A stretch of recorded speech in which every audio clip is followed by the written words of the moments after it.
धुळे सोलापूर राष्ट्रीय महामार्गावर पारगावजवळ ट्रक आणि दुचाकीचा भीषण अपघात झाला.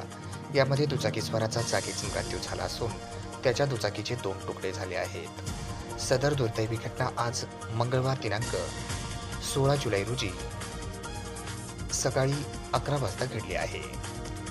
बीड जिल्ह्यातून गेलेल्या धुळे सोलापूर राष्ट्रीय महामार्ग यावर आज सकाळी भीषण अपघात झाला. भरधाव ट्रकने दुचाकीला जोराची धडक दिल्याने झालेल्या अपघातात त्याचा मृत्यू झाला आहे. या अपघातानंतर महामार्गावर वाहतूक खोळंबली होती. लांबपर्यंत वाहनांच्या रांगा देखील लागल्या होत्या. सदर घटनेची माहिती मिळताच तात्काळ घटनास्थळी पोलिसांनी घटनास्थळी धाव घेत सदरील घटनेचा पंचनामा करून वाहतूक सुरळीत केली. बीड जिल्ह्यामध्ये अपघाताचे प्रमाण सुरूच असून आज पुन्हा हा भीषण अपघात झाला आहे. सदर अपघात चौसाळा परिसरात पारगावजवळ धुळे सोलापूर महामार्गावर घडला आहे. ट्रक आणि दुचाकीच्या भीषण अपघातामध्ये वाहनांचे मोठे नुकसान झाले आहे.